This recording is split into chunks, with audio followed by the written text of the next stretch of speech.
Hey, all right. So here we go. It's gonna be my trip report from Choctaw.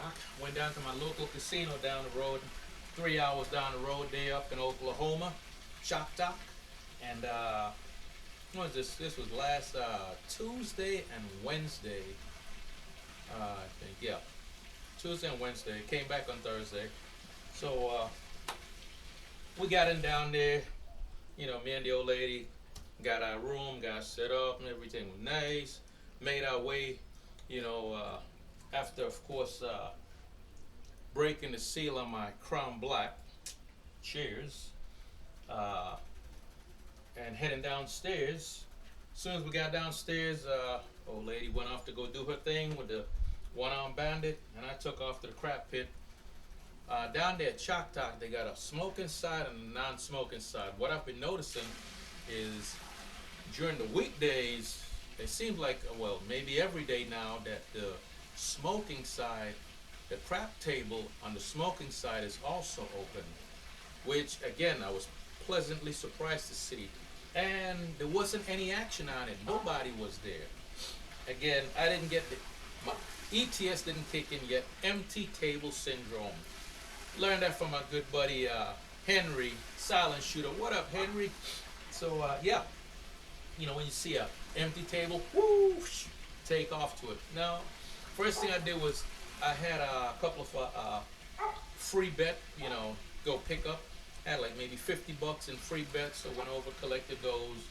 Then I do this thing when I get down there to, I got a little app on my phone. I measure out where I need to pick up the dice at and everything. Make sure that, because I make adjustments at home and I want to make sure that I'm translating them to the actual craps pit when I get there, or else hell, then I'm kind of shooting blind, literally.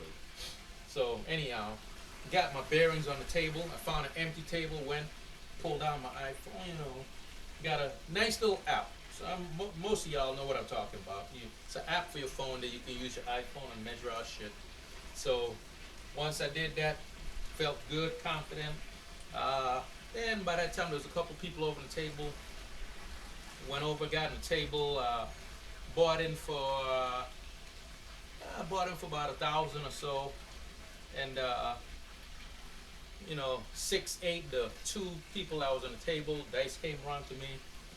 Had a 15 roll. I went 160 across. Had a 15 roll hand. Did good. Stayed on the table for another round. The dice went around fairly quick. And the guy next to me said, "Man, anytime I see you on the table, I am coming to shoot on that table with you." So, again, the dice came back to me. Had a 16 roll hand. So first hand was a 15 roll. Second hand was a 16 roll. I think by the time I colored up maybe up $300-400. So that was awesome. Uh, then and this was in the non-smoking side. Okay, then I went down the smoking side, which is always the craps pit down there's always open. Incidentally, the table was $15 table, so went down the other side to check out the action down there. That table was a little bit more packed in. But I stood there for a bit, watched the action. Not much was going on. Table seemed slightly cold. I think my slot finally opened up. I decided to jump in there, and I think I had about maybe a 6 or 7 roll hand. Nothing spectacular. By that time, it was almost dinner time ish. So went and got a bite to eat with the old lady. Hit the buffet up, good stuff. Then after that, by the time we came out, it was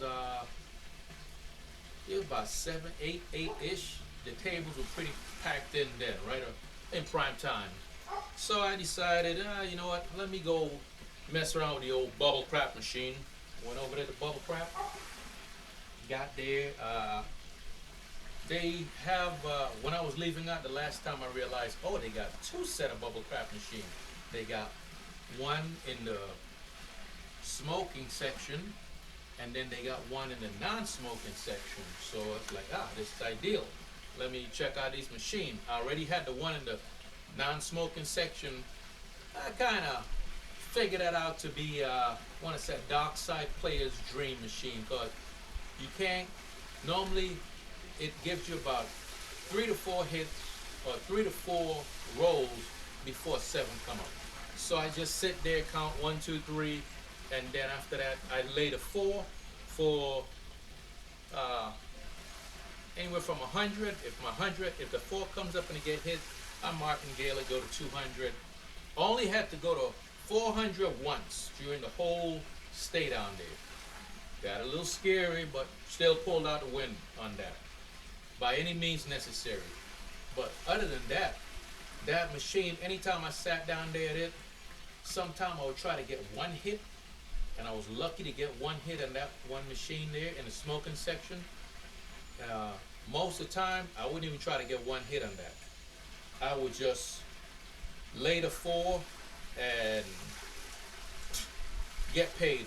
Just wait for the 7 to come, and it worked out like a charm every time. So I figured out that machine there pretty quick. That bubble crap machine. Then went over to the other the non-smoking side where the other bubble crap machine was at. And guys, these aren't the little individual one. This is the one with the big screen out in front, and then there's 2 big dice in the little thing. So most you guys know what I'm talking about.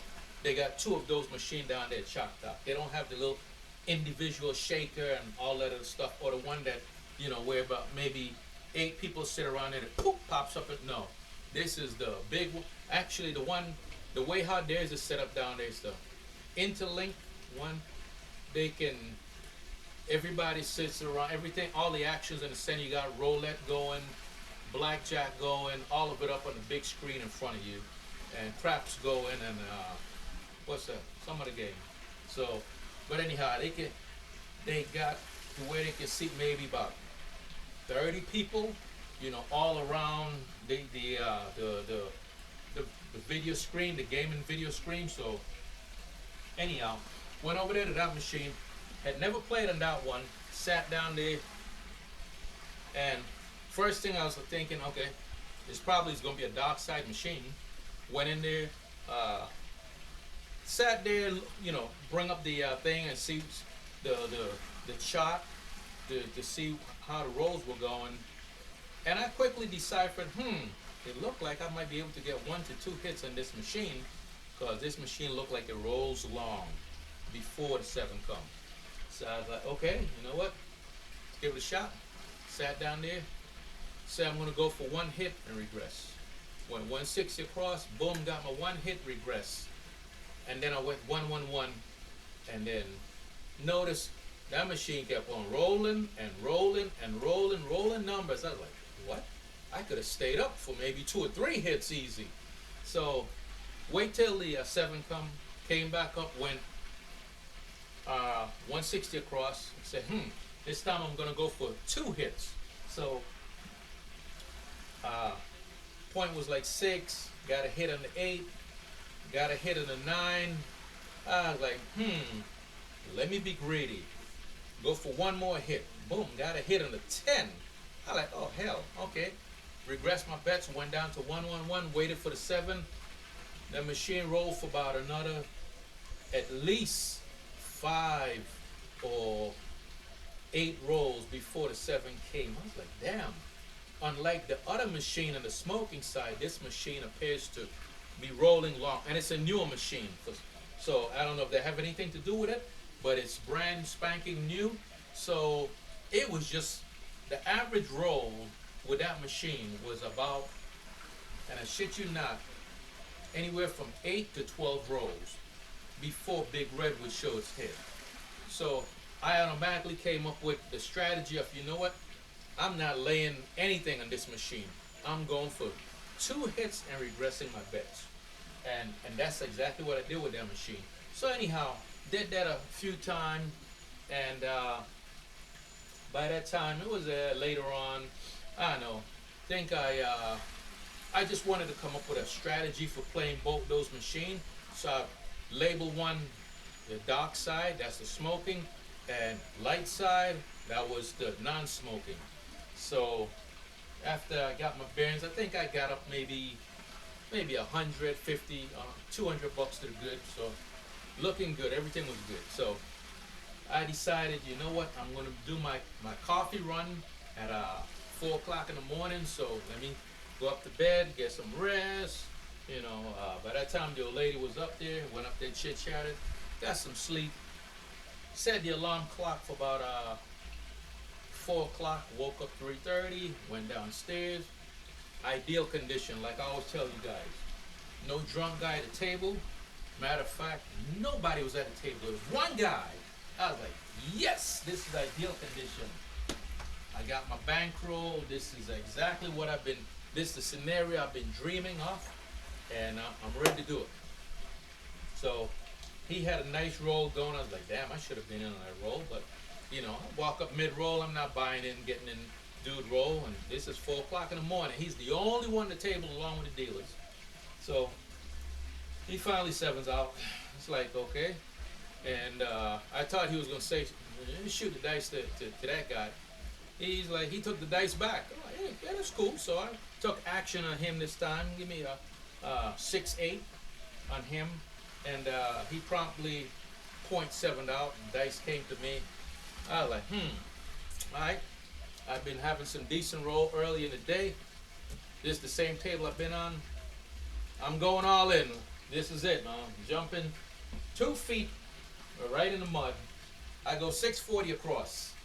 Actually bought in for 2,000. Hell, the dealer set me up 640 across. They say you working? Oh, hell no, I ain't working. Put the dealers up for 212. Went up 10, 10, 10 on the ATS. Dice came to me. Set them. Everything felt good. When the dice went out, should have known something. Okay, didn't quite. I don't know. Might have been having a little grip issue or something. They didn't make it up to the back wall. They didn't lay down like 2 flat tires like I was looking for. But I decided I'm gonna power through it. So I'm like, okay, go for it. So set a point at 8. Point was 8. Dice came back up. I set them up. Got my grip going. Got everything lined up. Get the dice. Okay. Let them go. Won't you know? Fucking PSO. Like, no worries. Okay. It's like, oh. It's like, oh, thanks for the bet, shooter. You pull him down. By this time, the guy that was there, he left. I think that just took him out of the game totally. So I was like, all right, put me back up 640. You know what? I should have qualified as shooter. I should have seen what, at least did a few toss out the gate before I just went 640. I don't know, dumb shit. You live, you learn. You do stupid shit. So I don't know. Anyhow, dice came back to me. So I'm like, all right, no worries. I ain't sweating, not panicking. I'm gonna go back in 640 across. Okay, dice came to me. Tell them set me back up 640. Go back. Dice come back. Come back out. Boom. Let them rip. I don't know. Point was like 6 this time. I'm like, okay, good deal. This time the dice went out a little better. Felt good. Felt like, okay, whatever grip issue I had, it was solved. Okay. Next hand, hit an 8. Like, okay, good deal. I'm like, okay, you know what? Press the 8, take it to 180. Shit, at this stage here, I'm trying to, get back in the money. I was thinking, okay, at least let me get 3 to 4 hits in before I regress. Hopefully 5. That's what I'm thinking. Wrong answer. What I do? Next roll, fucking 3, 4, 7, 7 out. It's like, son of a bitch. And the set I was using was what was the set? The 2-3-6-3 double pitch. So the set became 6-4-2-3. And it went primary. It landed on primary. Bam! Right off the bat, I'm down $1,500. Like, motherfucker, I I got out of bed for this shit, I could have stayed in bed and kept on sleeping. I ain't been down there no more than about 15, 20 minutes now down. See, that's the problem with that strategy when it's not working. A strategy, style of play. When you're not making a toss, or you find yourself in a grave digging real quick. And that was me. So you know what? Told the dealers, call me up. I just did that. Did I? Let me see. I think. No, I think I went 160. I played one more hand of 160 just to, which is how I should have started off. I did one hand of 160. You know what? Same shit happened. PSO. Guys, I did not stay on that table for no more than a half hour tops, and found myself in over my head of about $1,600. So I'm like, okay, calling me up. I don't know, tip the dealer $50. You know, I'm like, okay, sure. They're like, hey, thanks for the action. When I left, the table was empty. Ideal conditions, okay, but again, because I'm shooting like shit, I was, you know, again, I talked about this a little bit. I was leveraging my bankroll so high. If I was playing maybe, let's say 2 units, instead of going 640, if I had cut that in half, I went 320, I probably would have given myself a better chance of recovering. Not saying I would have recovered, but I might have given my chance a better self of recovering had I not leveraged my bankroll going 640 across. So, you know, that's why in the previous video, my live session that some of you might have seen, I was playing 2 units because I'm trying to get accustomed to playing the 320 across. And, you know, because eventually, guess what? If you, it's one of the things, if you stay at the game, it's almost like a game of attrition. If you stay at the table long enough, you're going to catch a good roll, okay? And even if you don't catch a nice monster hand, 9 times out of 10, if you're able to play the regression game within your buy-in, okay, so to speak, at 2 units, power is playing, you're gonna make a little profit. You're not gonna make big profit, but you're gonna make profit. Or if you don't make a profit, you're not gonna go into the hole. Take a look at the live session that I did, and you'll see what happened at the end. I went up, I went down. I think I might have had a PSO or 2. Didn't stay in the hand. I got out most of the hands and came away, fairly decent. Anyhow, all that being said, after I colored up at the table, I walked away and I was like, well, here it is, 4:30. I'm up. Might as well do something. I'm up, woken up. It's 4:30 in the morning, but I'm down. I'm down $1,600. So I like, all right, bubble crap, here I come. Yeah, went right to that damn bubble crap machine. Went down there. Hey, nobody is nice and quiet. Sat down there. Went to the dark side machine on the smoking side. Cause to get to the non-smoking side, you gotta go through the smoking side. So went to that machine. Sat down there. Like, all right, let's see if I can put together a very strategic, succinct strategy with some discipline and stick with it. Sat down that machine. I said, I don't care what this machine do. I'm laying the 4. Laying just like I had did from earlier. I know what this the dark side machine. Lay the 4. Sat down there. Actually, when I sat down there, I brought up the little chart, and this machine was in the middle of a long roll. I was like, oh, 7 is around the corner somewhere. I go in there, lay the 400, and I already had another 200 in waiting just in case it got hit.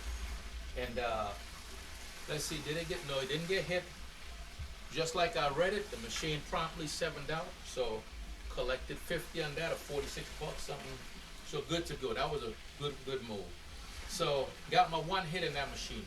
Got up, Went over to the smoking side to the other machine, just a little round away. Sat down there at that machine, like okay. Put in 200 bucks, 160 across. Going for 2 hits and down, just like I did earlier. Bam, got my 2 hits. 8 was the point.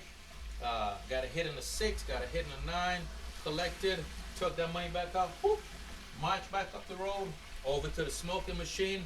Walked in there, looked at the chart real quick. It was, what I'm gonna say is the machine looked like it was in short duration. It was rolling short, where it wasn't rolling. The longest roll was like maybe about 3. It had just started, because before that it had a long ass roll. So it's like all the rolls after that was gonna be anywhere from 3 to 5 for the most part. So I was like, okay. I sat down there, let the first roll do my 1 count, let that go by. Second roll, it's like I'm not even gonna try to get a hit in that machine.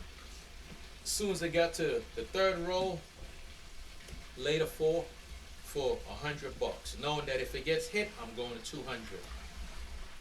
Laid a 4, boom, like clockwork. The 7 came, collected, whoop, went back to the next machine, sat down there, did same thing, 160 across, 2 hit. Guys, that's what I was doing, ping-ponging between those 2 machines, okay, between those set of bubble crap machine. The dark side one, I was only laying the 4. The light side one, I would go for 2 hits and down. All being said and done, from $160 buy-in initially, when I colored up that night, the ticket that I had, and I meant maybe I'll put, it was like 760, 780, right at, close to 800 bucks. It was like, yeah. So it's like, okay, I'm on the comeback trail here. So that night, that morning, went to bed, got back up there. Me and the wife came down later on the afternoon. I was like, okay, you know what? Not even gonna mess with the tables. Now, look, you get in where you fit in. I'm like, hey, I got this bubble crap thing down. I already got made back 800 bucks. So let me see if I can, hell, maybe if I can get the rest back. I hate, being in a hole, digging your way out, but that's where I was at. It's common thing for most of us. So anyhow, went back to that machine, went back down, and you know what? Let's see. Yeah, when we came down, we ate in the room, came downstairs. I went straight to that machine and started on the light side machine in the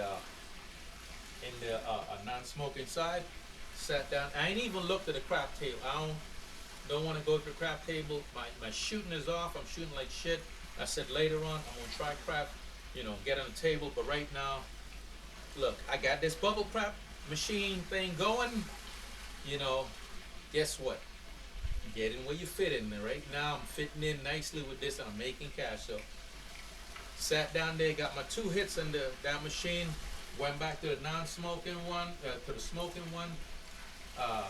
Pulled up the chart real quick, see what kind of rolls it was having, and it was in those short, little choppy, 3 to 5 roll and out. Later 4, clockwork. Run between those 2 machines. Before you know it, I said instead of going, cashing out my ticket at 800, trying to get to 1,000. As soon as I get anywhere close to 500 bucks, I'm cashing that ticket. After running between those 2 machines, I got to like 460 or something like that. Cash it out. When I put my 160 back in my pocket, put everything else in the other pocket. Walked around for a bit, went look at the craps table. It was I couldn't get to my spot. All the crap table was pretty packed in, because this was Wednesday afternoon by that time. So, yep. So went back down to the bubble crap machine, sat there, same shit, put 160 in. The goal is to take that 160 and get up with 500 bucks. So again, ping ponging between those 2 set of machine, clockwork, guys. I had this shit down. I got it down. Get up soon. What that? Second time when I got up, I was at 520. Boom, got my met my allocation. Okay, so went back, got up, walked around a bit. Okay, took a breather. I was like, all right, the wife gonna be saying time to go eat. Let me see if I can get one more lick in. Sat down there at the machine. Start off on the light side machine. Got my 3 hits in. Went to the dark side machine. That's where some drama happened. Okay, sat down there, pulled up the chart real quick. Looked like it was in short duration. I got caught in the wrong side of the law that time. I laid the 4 for $100. It kept on rolling. Bam! It hit the 4. I was like, son of a bitch. Went back in. I was like, okay, this is about 13 rolls in. It's like big red right around the corner. Laid the 4 for 200. Roll. Bam! It hit the 4 again. My laid 4 for $200. I'm like, okay. I'm looking at the roll count. This thing is at 19, about 20 rolls. I'm like, big red got to be around the corner. I reach back in my pocket real quick, load it up, $500 in the machine real quick. Laid the 4 for $450. I'm going all in the damn 4 at this point. I'm like, if the shit hit, it doesn't get. If it hits, my 4 get hit. I'm like, okay, I'm screwed. I'm out. But about a roll or 2 later, bam, clockwork. Big red comes. I get paid. I'm like, okay, screw this machine. Go back to the light side machine. Run over there. Got my 2 hits in there, and started ping pong again. Guys, when all was said and done, I was able to claw back my 1600 from off the bubble crap and came out with $200 to the positive. I did get back on the crap table later on that night, but this was just like, okay, actually I was up like, I had maybe 400 to the good, and I took and bought him for 200 and got on the table because my spot was open. Yes, the empty table syndrome, ETS, kicked in at that point, and I was like, okay, I'm gonna do one more roll before I go home. Got on the table and had about a nice 15 roll hand. I mean, the dice was laying down proper. This was on the non-smoking side. The dice laid down proper. I mean, everybody like, yeah, way to go, shooter, and high five and all that shit. I was like, okay. And then finally, didn't hit no bonus or anything. Just some nice solid shooting before I left. So, like I said, when all was said and done, I recouped the 1600 that I had gave them that morning, on the crap table. Got it back on the bubble crap, through some serious, man, guys. Oh, if I had one of them, what do you call it, the stepper thing, I put in some step, because I don't sit there and play the machine like most people. I will get 1 hit in this machine, run over here in this machine, get 2 hits. That's just how I roll, I don't sit there, especially, and it's a good little distance between them. And I go 160 across. 2 hits on the light side machine, and on the dark side machine, I'm laying it for, start off at 100, and martingale at any price. And like I said, only one time I ended up with my back against the wall where I was like, okay, if this shit doesn't work, I'm gonna be out a shitload of money. But it worked. Had end up martingaling up to 400, and actually it was I went, I had put 500 in the machine, and I was like, screw this shit, I'm going all in. I went like 475. So it still worked out in my favor. Was able to recoup everything. So yeah. All that being said, it was a good trip. So thing the old lady made out like a bandit on her slats. I fought my way back using the bubble traps, and I don't know. Still think bubble crap rig is bullshit. especially on that non-smoking machine, every time, or the smoking machine in that section, every time I would say, okay, you know what? Instead of laying the four, I'm gonna try to get one hit in that machine. Bam, big red would come. I was like, okay, I'm gonna do a one count, maybe even a two count, then try to get one hit. Bam, big red. It's like they're watching you. It's like, hold up. He didn't. He did his one count and he still haven't placed a bet yet. Wait for it. Oh, he placed the bet. Bam, 7. Like, you mother. So like, fine. That's how y'all playing the game. Y'all rolling like that. I'm just gonna sit here by any means. I'm gonna win in this machine because I'm gonna lay that 4 and wait for the 7. And it worked out every damn time. You know, some of it, like I said, was a Pyrrhic victory where you know, end up having to put a shitload in there, but it worked out in the end. The machine in the light side, okay, the light side machine, the other machine, what started happening after a while, I got caught twice in my little running back and forth, was like clockwork. I could always get I should turn this up a little. Like clockwork, I could always get 2, maybe 3 hits on it. But after a while, what happened was, it's like about 7, 8 o'clock in the evening, about 8 o'clock, between 8 and 9. All of a sudden, instead of, you know, being able to go in and get 2 hits and quickly regress, or 3 hits and quickly regress, the machine was PSOing. All of a sudden, a whole bunch of 7 kept on popping up. I was like, what? So then I had to institute the 1 count in that machine. Once I did that, that was it. Everything was back in sync.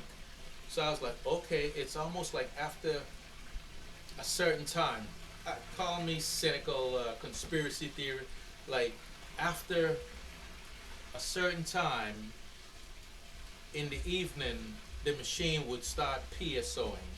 And if you did a 1 count, and I started doing 1 count on that light side machine, it saved me a shitload of money. And once it got past that, as long as I did that 1 count and it didn't 7 out, I was able to step for 3. I think I might have even pushed one time for 4 hits, because once it got past, I did that 1 count, the machine would roll long, and anywhere from 6 to 10 rolls before the 7 showed up. So, you know, I quickly was able to decipher that and figure out, you know, I can get 3 hits in before I regress, and this is at 160 across. Sometime, of course, I was pressing my bets, and forget 160, I'm in for 320 sometime, and because I'm pressing, and yeah, it worked out. So that got me back in the game. So like I said, I was able to go down to my local, came out $200 to the good. So yeah, next stop, Biloxi, Mississippi. Looking forward to seeing you guys down there. All right, this has been Sarge. That's been my Choctaw trip report. Until the next one, stay safe, my peep. Sarge out.